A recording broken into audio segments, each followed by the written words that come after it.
Hello and welcome to the Oregonian Sports Podcast. I am Bill Oram, sports columnist at the Oregonian, joined this week by Brenna Greene. Brenna, it feels like we just did this.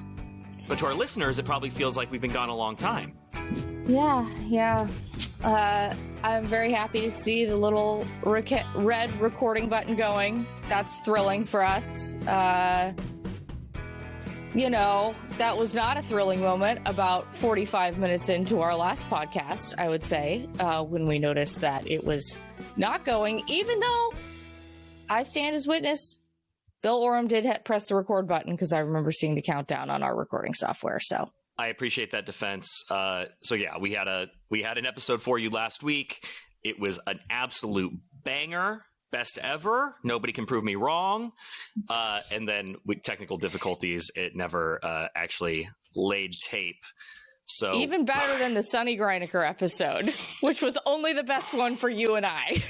Maybe. Nobody else cared. Maybe. But that was the best one for you and I. I enjoyed that too. But we're going to try to salvage a little bit of the last conversation we had, the pieces of it that are still relevant, looking ahead to college football as well, because we are now, Brenna, what are we, 10 days away, 11 days away from the start of college football games. Already. I'm ready. I'm so ready to stop talking in hypotheticals. Let's do it. And we're going to start having some real concrete data and evidence. We're going to see Dylan Gabriel and these new receivers at Oregon. We're going to see what Oregon State is made of after the tumultuous last year. And start getting a taste of this new Mountain West hybrid schedule for the Beavers. We don't know who the quarterback's going to be, but we're going to talk about that on this episode. We're going to talk about the Ducks and their schedule and look beyond some of the obvious matchups that have people intrigued to maybe maybe is there a trap game on their schedule? We're going to talk about that. But Brenna, the news of last week here in Portland and in Oregon at large was the Blazers finally severing ties with Root Sports. They're home since 2021, broadcasting games. Long time coming. This is something that fans had been hoping for. Root had always been a little bit difficult. It wasn't impossible to find or get, but it wasn't on all platforms.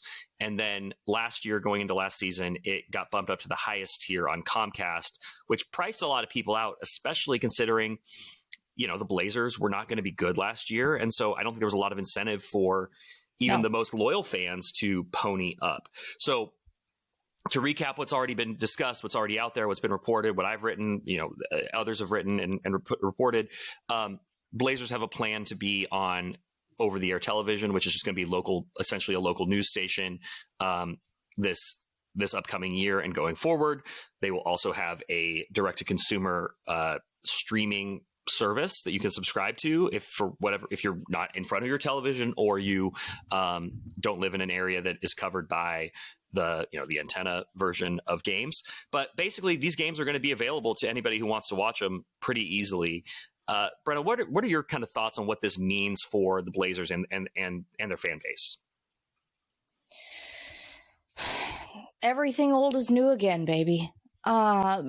It's just so funny, like thinking back to when we were kids and I mean, that's what it was. Blazers were on, local TV. They were on KGW, that's what it was. And then, it switched over to Comcast and that was its own hullabaloo in its own right. I mean, some people had a lot of issues with that. And this has been now going on for the last, gosh, man. I mean, I was an intern at Comcast Sportsnet Northwest in 2012. So they I would imagine they had them for what? It's since like mid 2000s. I forget when the changeover happened, to be honest with you. Fact check me. But this has kind of been the ongoing saga for the last at least 15 years of just where are the Blazers? Why can't I see them? Blah, blah, blah, blah, blah. And now all of a sudden it's all coming back around. It's actually really fascinating to watch because really now it almost feels like there's a bit of an arms race to get local TV airtime because all of these regional networks are starting to go down.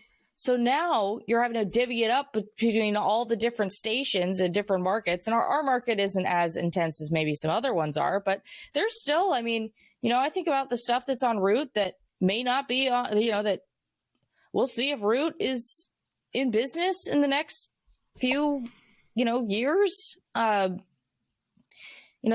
owned solely by the Mariners. Yeah.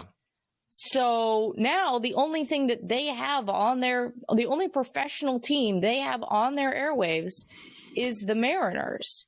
And, in terms of college sports, like, I honestly think the only college sport they have right now is Gonzaga. They used to have some Big Sky football, but they don't have that anymore. That went to Scripps. So, or I went to ESPN, excuse me. I think it went to ESPN Plus. Yeah, everything's on ESPN Plus for the Big Sky. Yeah, sorry. I'm thinking about the Montana and Montana State games. Those are on Scripps in Montana. Which, wow, I really got deep in the broadcasting woods there, because we do manage to make this podcast like come home to Montana and Montana State quite often. We do. It just is what it is. So anyways, for those like, what Scripps, they're the CBS stations in the state of Montana. They're all owned by the same company. Because contrary to popular belief, our stations are not owned by the networks we affiliate for. So CBS does not own Coin. That's going to become relevant to one of the points I'm going to make here soon. So nice breadcrumbing. Well, okay, great. I'm so glad I can help you out with that. So yeah, it's just fascinating for me to kind of, as somebody who's in the business, to kind of watch this all kind of unfold this way. Because 10 years ago when I got into this, that seemed like preposterous. What? And now it's just, that's exactly what's happening, because all these regional sports networks are going down. And we'll see if Root's the next one. I don't know what the Mariners do there. I don't know what they do there. I guess one of the nice things for them is that they do own the network. So it's like, well, they aren't going to have to go out and like if they shut it down, they know exactly what they're doing. If they keep it going, they know exactly what they're doing. They know exactly money's dollars and cents wise what's going on there. But so yeah, it's interesting for me to watch. Definitely, a decision for the fan base that I think is going to pay off long term. I think that you're going to see, in terms of sales and things like it's easier to make fans when people can see your team. So I would just as an anecdote, my mom and my aunt are huge Blazer fans, or always have been. And I grew up going to games with them. It was my mom, my aunt, my grandmother who would take me to games. They live in a rural part of the state where they don't have cable. And they have had Dish Network for probably 25 plus years. There aren't a ton of options where they are. And I believe they have not been able to watch the Trailblazers since they made the move to NBC Sports Northwest, which was 2007, I believe. So for That's 17 crazy. Years, you have pretty loyal Blazer fans who have not been able to watch the team. Now, there is the option of DirecTV, I guess.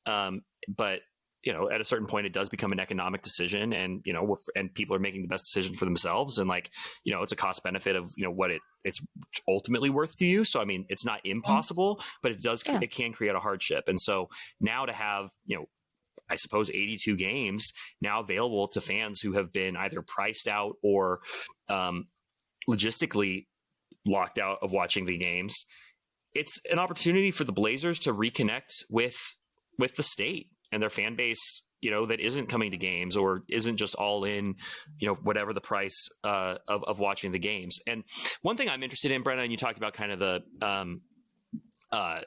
in the business perspective on this. I think I'm interested in what happens kind of from a horse race standpoint of who ends up getting the Blazers, because I know there is some competition in market to get them. And I don't know what you can or would want to say about that, given the fact that you work for one of the channels that I think, at least, from the outside looking in, people would see as a contender to get the Blazers. Yeah. Coin has the CW as an alternate station to handle conflicts. The CW has obviously gone into sports, which is different from what we're talking about. But I mean, there seems something natural there. KPTV has KPTX, channel 13. Is it still channel 13? It was always channel 13. But it's not. I don't know, to be honest with you. KPTV, KPDX, owned by Gray. Gray handled the New Orleans and Phoenix transition from RSN to local, which, seems like, there's a partnership with the Blazers and KPTV there. They've broadcast games in the past. They did a preseason game, I believe, last year. So there is they have the remix. They have the remix. So there's like sort of a natural partnership there. But then and maybe that's where they end up going. That maybe makes the most sense. That said, then you look at K2, which doesn't have the additional station, and maybe doesn't seem as natural fit in that way, but owned by Sinclair, which has stations up and down the state of Oregon. And so all of a sudden you'd be not just putting the Blazers on local television in Portland and however far out KPTV broadcasts, but you'd be to potentially be putting them, in native markets throughout the state. Medford. Eugene, Medford. Am I missing one? Is there one more? Salem? Salem doesn't have a station. That's in the Portland market. Although did Sinclair shut down their Medford station? They might have. But I would like to point. Oh, go ahead. Make your point, and then I'll say this. There were a few Sinclair stations around the country that got shut down in the last 8 months, and So I just would point you to a statement that Dwayne Hankins made to me in when was this? April. And I just think that when you're thinking about what the Blazers are going to end up doing and who the Blazers are going to end up being with, we're exploring all the opportunities for the evolving and rapidly changing landscape with a goal of making Blazer games available to the widest audience possible. Well, if we're talking local news stations or news companies that own the most, or that basically can get the Blazers in the most homes for essentially free, that would suggest Sinclair. So I think it's just going to be interesting to see kind of what happens from a horse race standpoint. I don't know that fans really care. Like once it's I think fans outside of Portland maybe care if it's not going to be, if they're going to have to opt for the streaming option instead of the, hey, it's free from my local news station standpoint. But here's the thing that I want to circle all back to about how this actually impacts fans and what I think of the kind of the state of the Blazers. I think the Blazers are poised to start winning fans back over in the state of Oregon. Because I think there are a few things happening. The Blazers are going to be watchable, which I think is a huge part of it. And I also think they're going to be watchable from an entertainment standpoint. They're not going to be good this year. And I don't think, if you haven't been watching the Blazers because you haven't been able to watch the games or you've been turned off by, this, that, or the other thing, don't come back thinking this is going to be a 40, or even 30 win team. That's not where they are in their development. But may I say, please don't be watchable this year. Anyways, continue. But I think that, please don't be good this year. Sorry. They won't don't be good this year. They won't be good. I think that there's something though that I think a fan base can get behind a team that is bad, but still has purpose. And the Blazers have, at this point, half a dozen young or more young players who they are really committed to the development of. And, this is not the starting five, and this may not be a lineup we ever see because it's awfully young and inexperienced, but you can put a lineup of the Blazers on the floor right now that is Scoot Henderson, Shaden Sharp, Donovan Clingan, Denny Advia, and Tumani Kamara. And that is an exciting lineup. Now, they would get absolutely run by most, 5-man lineups in the NBA. But I don't know. I think the idea of, Donovan Clingan getting a stop at the rim and Denny Advia running the break from as the 4-man, and that's just exciting. And so I think there is something to look forward to from that standpoint. And then there's this other piece, and this is something we're going to talk about so much over the next year that we're going to get tired of it. And we've touched on it before. We definitely talked a lot about it on our last podcast, but it's the Cooper Flag element of this season. Which is why I said, please don't be good. And the Blazers are not the only team that is going to be in position to, win the lottery and draft Cooper Flag. But there hasn't been a draft like this where the Blazers have been in it, with a chance to win the lottery in a really long time. And even if you go back to Wemby, 2 years ago, the Wembanyama draft where the Blazers ended up getting Scoot, the Blazers were not going into that year.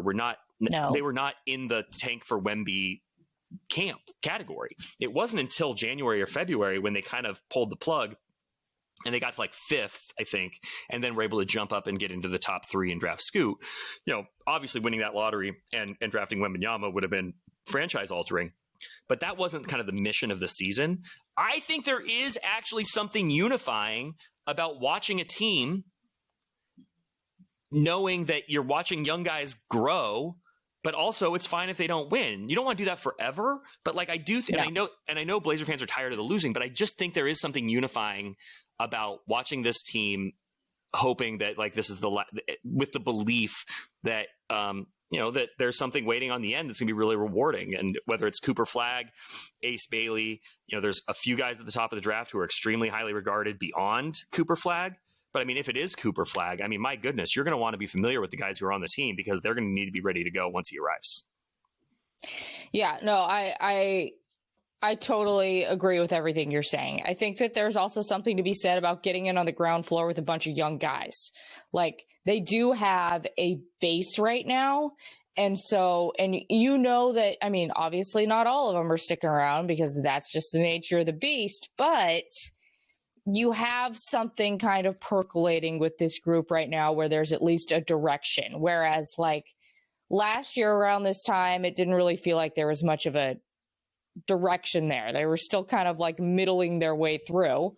And I mean, last year around this time, we still didn't know where Damian was going. Yes. So, now that kind of the Damian situation is handled, there's some lesser, and not lesser, but not as impactful to the fan base trades that are going to have to be made down the line, but those are just going to be more accepted. It isn't a cloud hanging over the franchise's head like Damian was. Right. Now that cloud is gone, and now it's like, okay, we all kind of know there's no question of what this season is going to look like.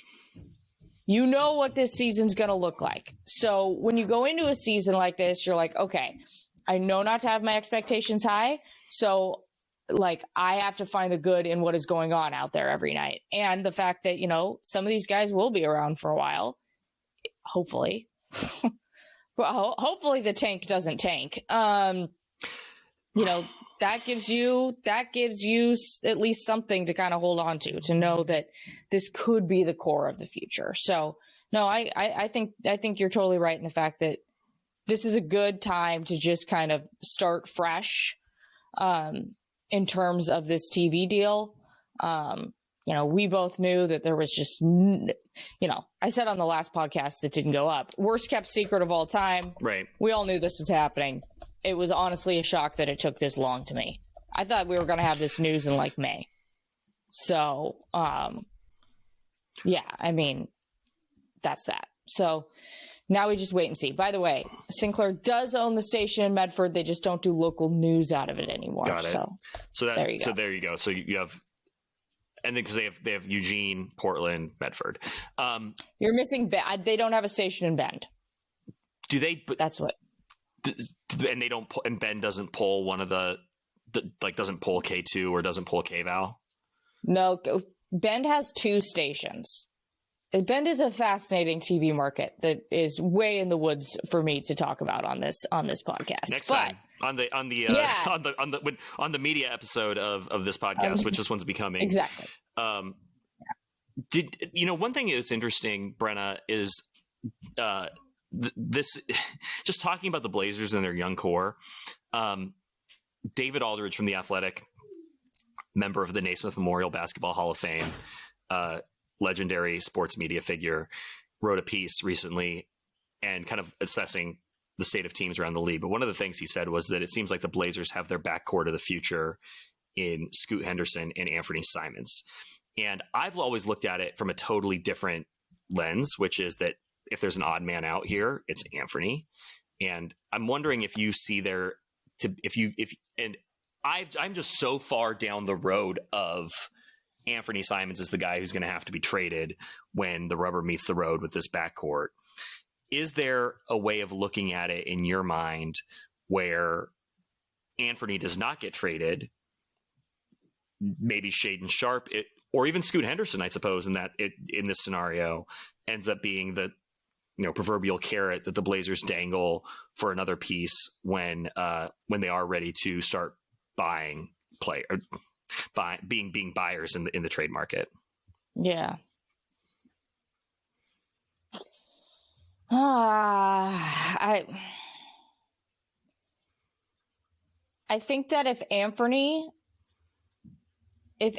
were to not get traded, the only way I could see that happening is if he establishes himself as a legitimate point guard.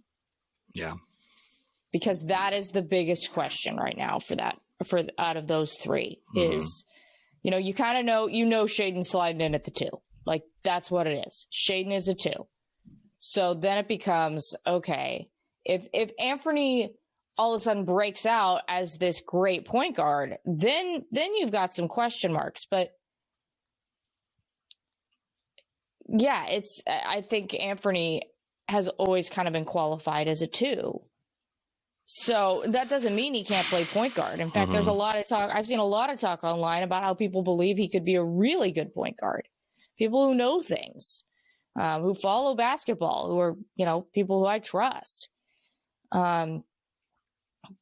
But so far, it hasn't really felt like that has been established. And I don't know if that's really anybody's fault, just because of the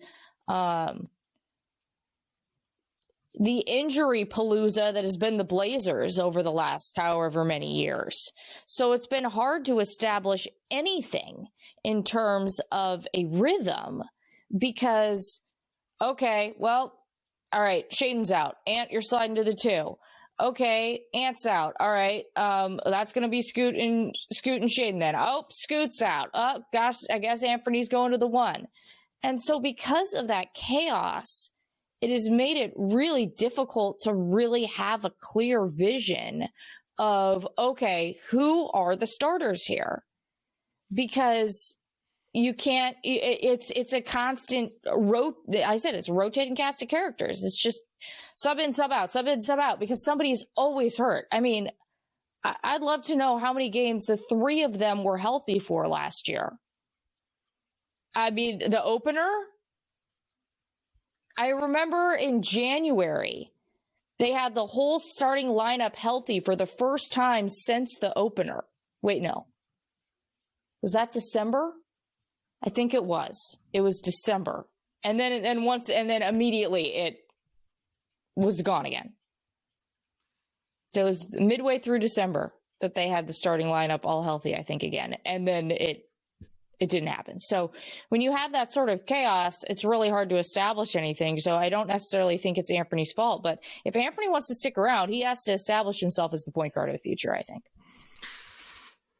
Yeah, I mean, the problem with the idea of Scoot and Ant as the backcourt of the future is that you then have a couple of 6'3" guards. And the Blazers have done that in their, it looked different, obviously, but like that's kind of that defined the last decade. So I don't think that that's the route they want to go. Shaedon Sharpe obviously gives them a much more prototypical modern shooting guard, and Scoot Henderson, theoretically pairs really naturally with him. If you're making the decision to, continue to commit to Ant in the backcourt and move one of Scoot or Shaedon or one of those guys as a long-term 6th man, well, then it's more of an indictment of the choices you made in those drafts, because that's not where you should be at this point, especially with Ant now being 24 and, midway through his second contract. I mean, he's going to be due for another really big contract in 2026. And are the Blazers going to be the team to give him that? They shouldn't be if Scoot and Shaedon are on the right trajectory. So, thanks. I was curious what you thought of that. I want to turn our attention. He's 25, by the way. Oh, so sorry. I'm sorry to trap you in the fountain of youth, Anthony Simons. It's actually insane to think that Anthony Simons is 25 because he's been here for so long. It is funny, and I will tell you, the first time I remember seeing Anthony Simons was, I guess, so his rookie year was 2018, and the Blazers came to LA for a game. And I obviously had not been around the Blazers at that point. I was covering the Lakers. And I remember just walking around the court, and like, I knew Anthony Simons by name. I knew the Blazers had drafted him, but I wasn't following the team that closely at the time. I was just walking around the court before the game, and I saw Ant on the floor doing drills. And I was like, ball boy killing time waiting for the team to come out, because he looked so young. I was like, I remember like it, I feel like it was the only time covering the NBA where I had this experience where I looked at a player on the team and was like, whose kid is that? It was utterly jarring. And I remember having sort of like a kind of gobsmacking moment at how young he looked. And now he's, become this like, pretty mature, leader of this team, a father. It's been cool to watch. Obviously, I've only seen the last couple of years of it, but I mean, even the growth over the last few years has been pretty striking, especially as we're talking about him taking on a bigger, ownership stake of the on-court product since so many of those other veterans have left. Anthony, babyface gang unite. I feel you, buddy. All right. Yeah, me too. I get that all the time.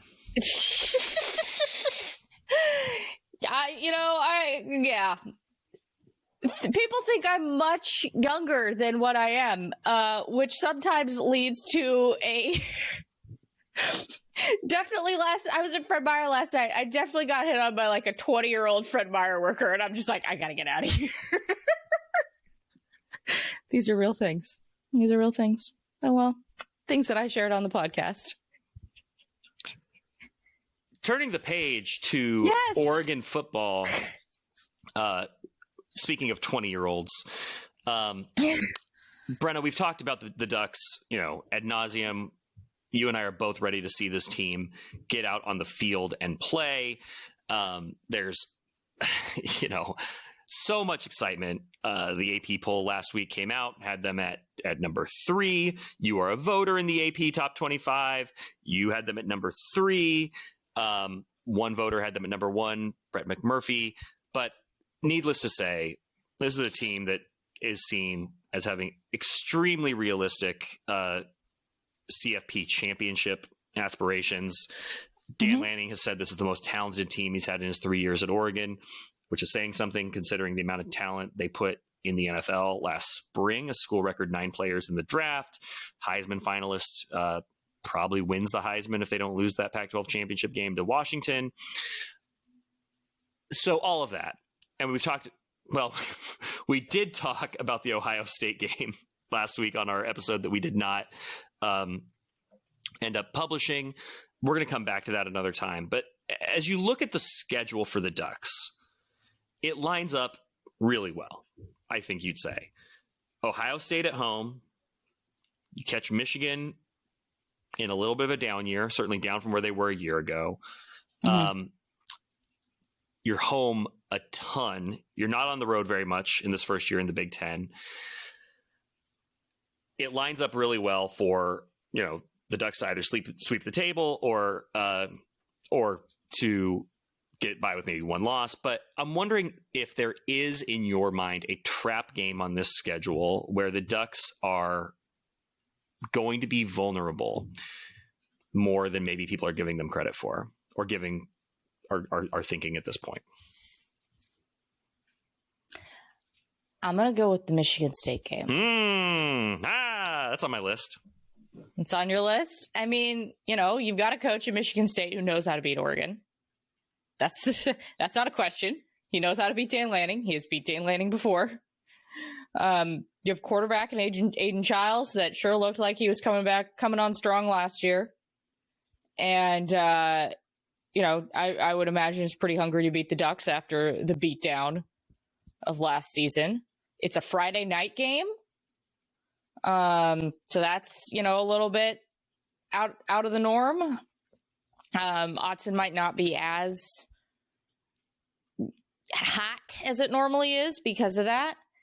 And then, it's coming off of the UCLA game. So you play your first opponent in the Big Ten is a Pac-12 opponent.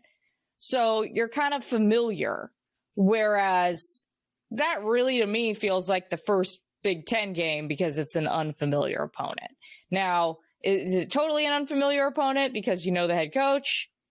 Yeah, they do. The Ducks have that advantage, but there's a bunch of like little quirks about that game to me where I'm like, all right, that is possible. And yes, Oregon beat up on Oregon State last year, but we all know that it's basically been admitted that nobody in that program was really super focused on that game that week because there were so many rumors going around, and it just kind of made the team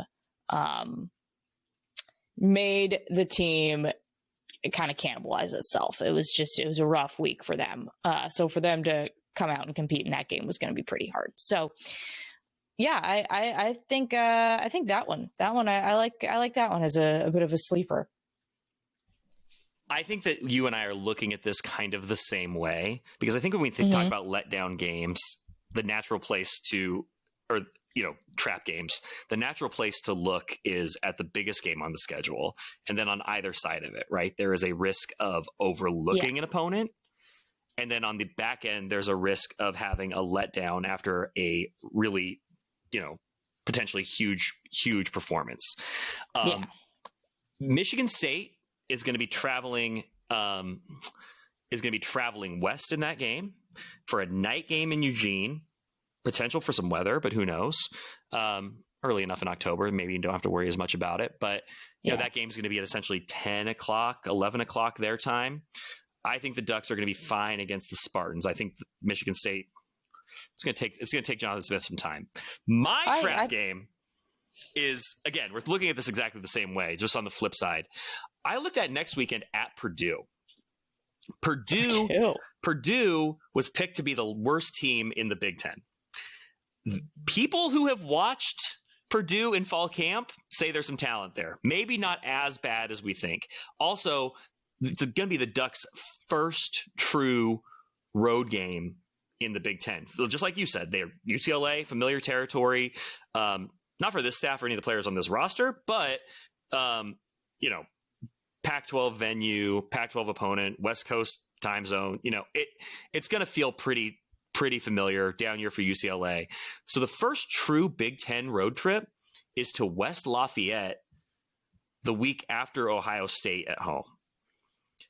I don't know if Purdue has the ability to hang with the Ducks. I don't know if on their best day they can hold that offense at bay. But when I think about like the factors of a trap game, I think that Purdue game has the potential to be a little iffy. So that would be my pick. But I mean, that is not, and correct me if I'm wrong, that is also a Friday night game. So, those non-Saturday day games have some tendencies to get weird. Friday night game, West Lafayette, Indiana. I'm not picking Purdue. Don't get me wrong. I'm just saying I wouldn't overlook the Boilers in that game because I think that there's a risk of Boilermakers. They shorten it to Boilers. They did? They didn't. They do, like, casually, like sort of like the Zags. No. I wasn't correcting you. Oh, okay. Okay. I was just giving it the full proper name. That's fine. So will the Boilermakers be upset makers on October 18th? That's my question. I'm sure you're the first person to ever say that. Great work. Thank you. You can tell we're just ready to see this team. Like, let's get it going. Well, and to be honest, I mean, like, I could say sure. I mean, you go to Camp Randall with like 90,000 fans in November. Like, could the Ducks lose that game? Yeah. Could the Ducks lose, at Michigan? Yeah. But that's not interesting. What's interesting is, like, is there a point in the schedule where this team that we view as just an utter juggernaut lets its foot off the gas at an inopportune time and gets taken advantage of, which happens. Now, what I will say is that is not something we've seen from a Dan Lanning team. That's exactly what was on my tongue next. And the closest you could come to saying we've seen from a Dan Lanning team is that second half against Oregon State in 2022. Yeah. But even that, like, I mean, that was against a really high quality opponent. Oregon State was very good that year. Yeah. So that is not like even what we're talking about here, where Michigan State and Purdue are two, rebuilding teams in the Big Ten. And it would be the first time in the Dan Lanning era that we've seen the Ducks really let one go like that. Absolutely. I don't count Oregon State. So a little, speaking of the Beavers, a little Beaver talk this week, because the Beavers are now a week and a half away from their own opener against Idaho State, speaking of Big Sky football. And while we feel like we know everything about the Ducks as they make the transition to the Big Ten, I feel like we know almost as little about the Beavers as we know as much about the Ducks, if that makes sense. And the biggest question mark continues to be quarterback. 3 contenders for that job. We've talked about them before. Ben Gulbranson, who has started, I want to say 10 games in his career for the Beavers, won 7 or 8. Has only lost twice as the quarterback of the Beavers. And you have Jabari Johnson transfer from Missouri out of the Seattle area, Tacoma, and Giovanni McCoy transfer from Idaho, was one of the best players in the FCS last year.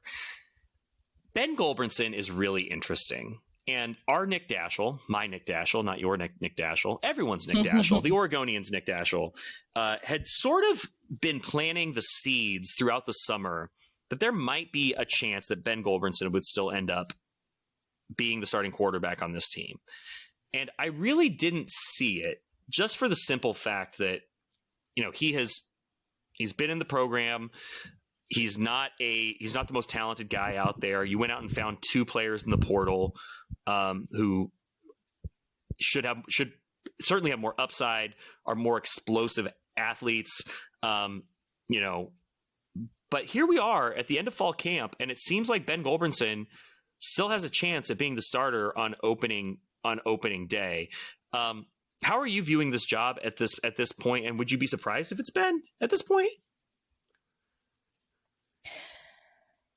I feel like there's more talk right now around Jabari and McCoy.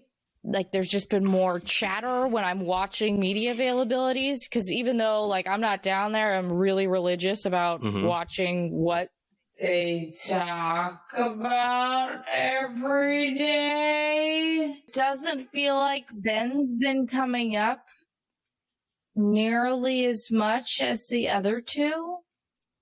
So that's something to just, I guess, think about. That's something that I am percolating. But I mean, I also saw stuff a few weeks ago from camp where Nick wrote like he thought that Ben had the inside track of getting the gig. He thought that Ben was showing out more than the other 2, but that was a few weeks ago.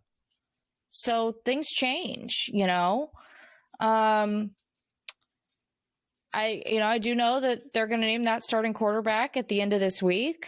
That's the timeline. So this is not going to be a mystery in a few days who's the starter, but we're just kind of waiting and seeing right now. It's hard to, really get a read on things when you're not there every day, which is impossible for the 2 of us. And, you just kind of have to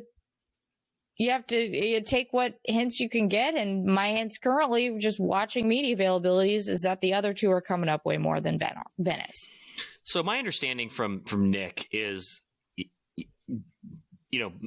Johnson finally started getting more reps with the ones in practices. Yeah. Oregon State, by the way, is great. I mean, you can go, for most of fall camp, watch the majority practice. We appreciate you. And it's and not that they're looking to have trade secrets reported, but you can get a little. You can get some hints along the way, and their scrimmages the last 2 weeks. It just seems like, and from what I've read and heard from Nick and my conversations around people, Jabari Johnson, Giovanni McCoy, they're making some mistakes. They're throwing some bad passes. They're throwing some interceptions. Yep. Ben Gulbranson is old faithful, steady Eddie, and we always count that guy out, and he still finds a way, it feels like, to deliver. And except for the Notre Dame game, which was, I mean, the Notre Dame game, yes, but not his fault. It wasn't, but also like that game was like kind of, it was competitive in the first half. I mean, nobody was scoring is part of it, but I would just say that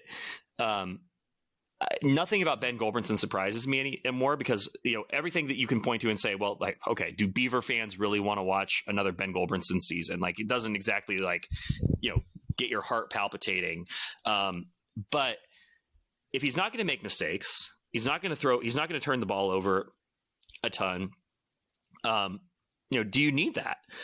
I mean, obviously you want an electric quarterback who's going to set the world on fire and is going to throw for 500 yards. But if that same quarterback is going to throw, 6 interceptions, that, and I'm not to say that Johnson or McCoy is, but that's sort of the calculus I think the coaching staff has to weigh. And so I don't think it is out of the question anymore that Ben Gulbranson, who I thought was going to transfer last year, DJ Uiagalelei comes in, Aiden Childs comes in. It's like, all right, Ben Gulbranson, like, writing's on the wall. Montana needs you, sort of thing, And then he sticks around, ends up starting the bowl game, which kind of whatever, but like ends up starting the bowl game, and now here he is in a position to, potentially be the starter at the beginning of the season. Just a really interesting kind of arc in this new age of college football. And, I think Jabari Johnson, probably the most talented guy they have there at that position, hasn't had a ton of live reps in college football. He's had a spring and a fall to learn the Oregon State system. I remember last year there was even, I don't want to say controversy around the quarterback position, because I don't think anybody ever really believed that anyone other than DJ was going to be the starter at OSU. But he had a really rough spring. The reports coming out of Oregon State were like, this guy. And then it was finally that second scrimmage they had where the coaches were like, all right, we see it. He has gotten in sync with these receivers. We trust him. That's our guy. That could still be true of Jabari Johnson. I suppose it could still be true of Giovanni McCoy by the end of camp or a few weeks into the season too. But in the meantime, Ben Gulbranson gives you a really, really good, reliable option and somebody that you trust. I mean, you go back to, again, that Oregon game in 2022, he throws a couple of picks, Beavers are in trouble, and all of a sudden, he game manages them to a wild comeback victory, mostly on the legs of Damian Martinez, Jam Griffin, and Deshaun Fenwick, but a guy who's been there. So I do think you'll see more than one quarterback for the Beavers this season, but Ben Gulbranson, I think, is really validating his decision to stick around and finish his career at Oregon State. Can I make one note as the broadcaster in me? Yes. It's Gulbranson. Doesn't matter. Print journalist, written word. These are things that I like. If you're watching online, you may have seen me on my phone, because I was like, man, I feel like I've been pronouncing this right all these years, but now I just got to double check. Like Branson, Missouri? Gulbranson? Yeah. Gulbranson, Missouri? In the pronunciation guide, it is spelled GULL-BRAN-SON.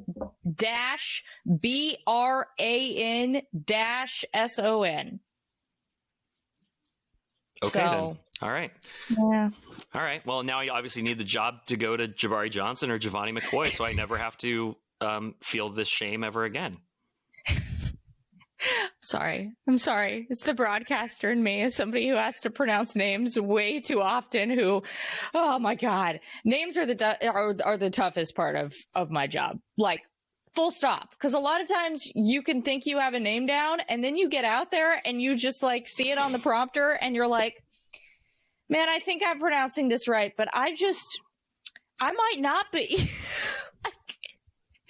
So.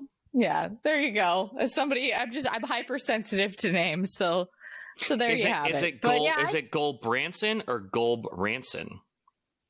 I think So, is there a difference there? Yes, there is a difference. Broadcaster person. Okay.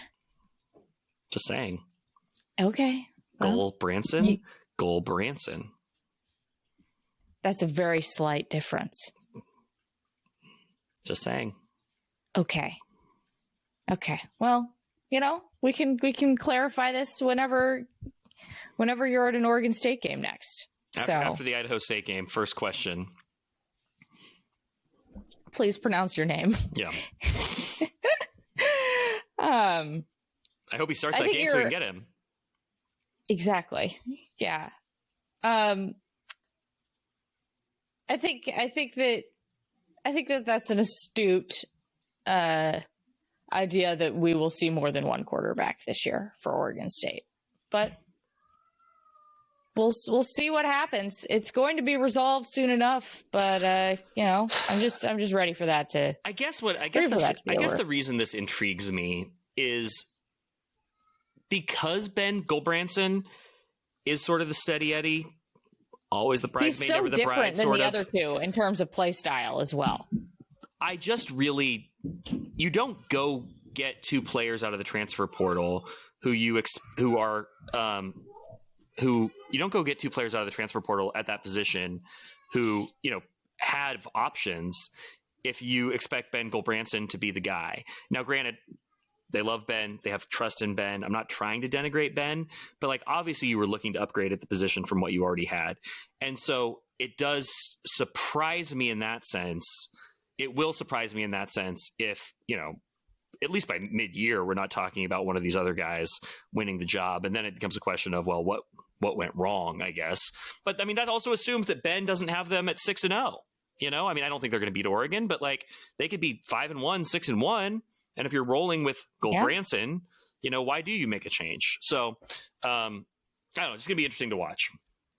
This is going to be a thing now the rest of the year if Ben Gulbranson starts, isn't it?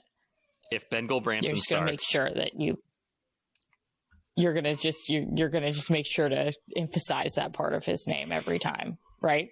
Gulbranson, yeah, I'm on it. I've been pronunciation guide shamed. I just would like to say one other random Oregon State note. Last night I was listening to Stu Mandel and Bruce Feldman's podcast. Yeah. They brought up 3 Beaver transfers at different programs around the country. Would you want to take a stab at who the 3 players were that they brought up? First one's obvious. I'm assuming Damian Martinez. No. Really? Okay. Okay. Aiden Childs. No. So obvious. But this is illustrating so much to me. This is making my point even further. DJ Uiagalelei. Yes. At Florida State. And one of the Arnolds at USC, if not both. Correct. Yes. Easton was the one that got brought up. Yes. The other one you may be forgetting about. Silas Bolden at Texas. Yes. So you just named, before we even got to those 3, 2 other players that could have easily been brought up on that podcast. Yeah, the Aiden Childs one, I was not I was a little less certain about Aiden Childs. Damian Martinez, I did think was going to be the answer. Aiden Childs is going to be in a development year at Michigan State. But anyway, continue. Yeah, and it just made me so sad listening to this podcast. And they did not really... I think for Bolden, they did mention that he was an Oregon State transfer. For Easton, they did not. And I'm sitting there and I'm just like, man, this team could have been so insanely good this year if there's already 3 guys who transferred out who are getting brought up on a national football podcast. That is insane. One of the things I asked Jonathan Smith... And it just made me sad. I asked Jonathan Smith a very similar question to that at Big Ten Media Days. I obviously tracked him down to talk about, leaving Oregon State and all that. But in kind of his formal media session, I asked him just about the idea that, DJ's at Florida State, Damian's at Miami, Silas is at Texas, the Arnolds are at USC. And does it especially because all those guys on last year's team carried a weight beyond football. They were essentially these flag bearers for, Oregon State-dom kind of in the face of so much adversity. And to then see them scatter in the wind the way they have is certainly disorienting.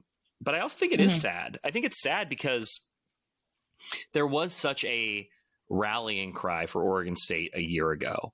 And I think the players felt that. I think it might have been a little unfair on the players. They didn't sign up to be for all of that. But to see them now suddenly, all over the country, and that doesn't exist in the same way. And, I think it is sad. And I think for Beaver fans, it's just kind of gutting because that team, if that team had stuck together, right, and whether it was DJ or Aiden Childs at quarterback, you'd be talking about a top 15 team right now. Mm-hmm. And considering that's a team without a home, without a conference, without a certain future, like that would be pretty darn, exciting for Beaver fans to rally around. I mean, they would look better than any of these Mountain West teams that are going to be playing this year, with the exception maybe of Boise State, but probably even Boise State. And better than Boise State. Yeah, confidently better than Boise State at this point. And instead it's just, it's just, we don't know what Oregon State is. They could be good, they could be bad, they could be, who knows? And, I think the Beavers will get back there in some form, but it's like, it was right there. It was right in front of you. And now you can watch all these players on Saturdays, but they're all over the place. So I think it's a really salient point, and something that I think Oregon State fans, if they, allow themselves to think about it, it's got to hurt. I mean, all these guys are playing for national, on teams that are going to be in contention for national championships, are, difference makers on really high visibility teams. I mean, Silas Bolden, is he the X factor at Texas? He might be. Yeah. So yeah, I agree. I agree that it's a tough pill to swallow. Yeah. It's just, that was like, I was just sitting there in my kitchen putting away groceries, like, another dagger to the heart. All right, cool. Like, and this is coming from somebody who, I didn't necessarily I'll totally admit that I grew up an Oregon fan. Now, I grew up with a mom who went to Oregon State. My family has a pretty deep history there, 4 generations worth. So it's not like I was like, I dislike Oregon State growing up. That was not how it was. But, it makes you feel for, for me, like as just an Oregonian, it makes me feel some type of way. And then it makes you feel for the people that around that program. Like, because once you start, covering these teams, you obviously get to know people, and you're just like, man, this team this year would have been unreal if everything would have gone according to plan. But, that's life. Life doesn't go according to plan. And now we get to see Damian Martinez running around in a Miami jersey and Silas Bolden running around in a Texas jersey, and see how it all unfolds. So it's just, it just was so, I just wasn't expecting it last night when I was listening to that program, to keep hearing about players that I used to cover. Yeah. And so it really kind of crystallized for me in that moment last night. And there's more too. I mean, there's other guys that you could point to. I mean, it's obviously a huge number. And I will say, I talked to Jack Velling at Big Ten Media Days, and one thing he said, he was like, I do miss Corvallis. I miss Oregon State. It's like, obviously he's on to bigger things. I also watched him drool over the national championship trophy for a while. And those aspirations, that wouldn't have maybe been, I mean, not that they're realistic at Michigan State now, but I think he felt the, Big Ten pretty cool, but these decisions are not made easily. Players are leaving friends, family, a lot of really good intentions behind when they transfer. So I think that those feelings are felt not just by, you, me, and fans watching these teams, but by the players themselves, and also Jonathan Smith, who did acknowledge that it was sad. It was sad to see. So I'm glad you took us there, Brenna. Thank you very much. Good note for us to end on. Not a super happy note, but a good note for us to end on. We have successfully recorded this podcast, which is a vast improvement for us. And let's do it again. Let's come back next week. Okay. Sounds good. It'll be game week, which is exciting. Thank God. Thanks to our listeners. We certainly appreciate it. Continue to check out our work, my work, the work of my colleagues at the Oregonian. Catch Brenna on Coin 6. And we'll be back next week to talk about all things on the Oregonian Sports podcast. Thanks for listening.